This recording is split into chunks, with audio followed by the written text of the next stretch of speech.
think that's a very powerful concept. Yeah, we'll talk about it. This is the chemistry week, by the way. In order to make just so you appreciate this compound, we had to make all 4 of these things independently, and we had to do a lot of chemistry. And it ended up having to be done in this 55-liter reaction vessel. So we don't have one of these at Baylor. Hopefully we don't ever need one of these. I don't want to necessarily ever have to do chemistry on this level. But anyway, again, that's how it is. So chemical space-wise, if you were to look at the difference between all of these compounds that we made using that chemistry, and again, this is one precursor going to all of these different things. So this is why DOS is very powerful. Because we're not changing we change the chemical step at the end, but ultimately all the stuff leading to this stuff is the same. And we're trying to diversify and make different compounds or different scaffolds at the end. So if you look at what this looks like, this is called a principal moments of inertia analysis, and it compares molecules on the basis of their shape related to principal moments.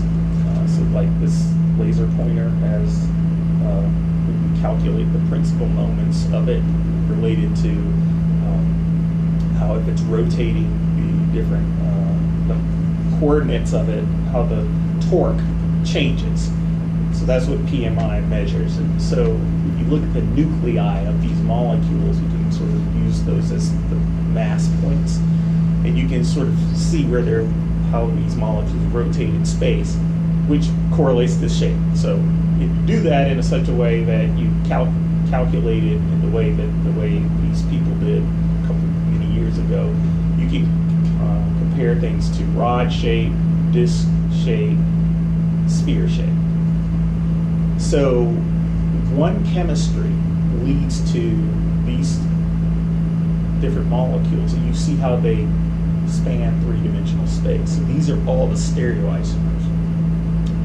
So the point I'd like to bring to your attention, look at the black one. So if you change the structure or the orientation here, it gives rise to all these 16 black dots on this plot in a very different way. So basically these are very, very different shape. But so if you compare stereoisomer to stereoisomer, but also if you compare different structure to different structure, right? So basically this chemistry gives rise to all these different kinds of relationships, and that's why it's very powerful. And that's been shown in biology as well. And so when we publish this is a very old slide, or very old data slide, but the data is not, that we were able to show that depending on the stereoisomer, you give rise to different selectivity with regard to different enzymes. So the biology is not really important to go into here, but we were looking at histone deacetylases here. The point is this, that you were looking at selectivity based on lower number here, micromolar. You get paralog selectivity for HDACs, and so this has been shown with much better data in the last couple of years or whatever. But this was certainly something that we initially published on here, that we got an HDAC1 selected molecule out of this. So I think that's it in a sense of it started with a concept, and it went to a lot of different thoughts on how to do chemistry, ended up with a way that we're doing it now. And so any of you guys certainly that have interacted with my group know that we're working on lots of different things related to this in a new way, putting these concepts into a different way of thinking about drug discovery, which is fragment-based drug discovery. But again, I just wanted to give you kind of a history of how it came about. And I think chemistry-wise, again, we don't really want to get bogged down in terms of how we think about different reactions.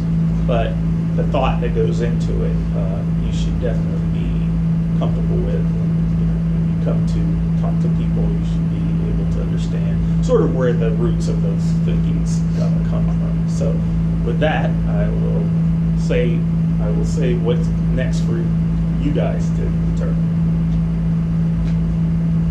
I'm done.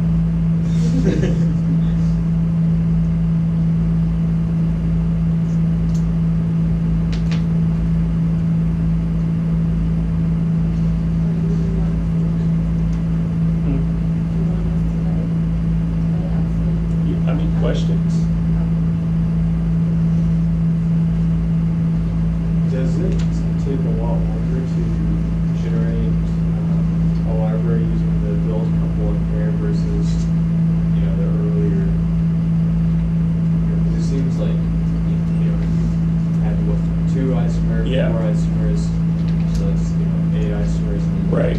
So inherent in that approach now is we went away from the encoding thing. So you have to actually know what you're producing by generating enough of it at the end to know you generated it. And you're not just relying on the fact that it's in a certain well or on a certain bead or whatever.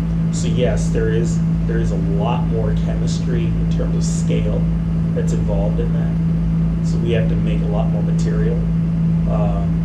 So we bake typically on the order of, so if I can go back to this slide, so I didn't put our stuff in there, but if you, yeah, maybe this.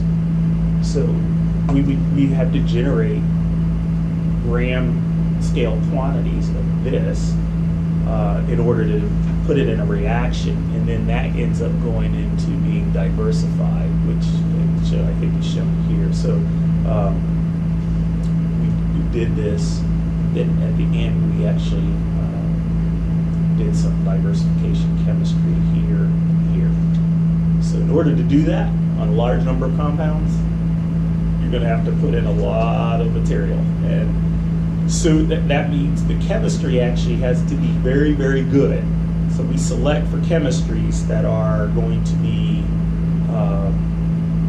robust, so that we can't rely on the thing of 15% yield or something like that. So I think we select up front for the type of chemistry, which is good, because in the end what you're doing is you're selecting for the chemistry that's going to help you with the SAR.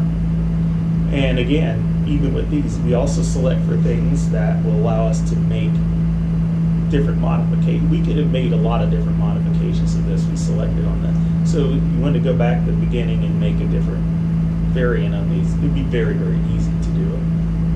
And you would need, for SAR follow-up, you wouldn't need like 100 grams of material for that. So SAR sort of like the selectivity of the enantiomer is all you need. You have all the enantiomer possible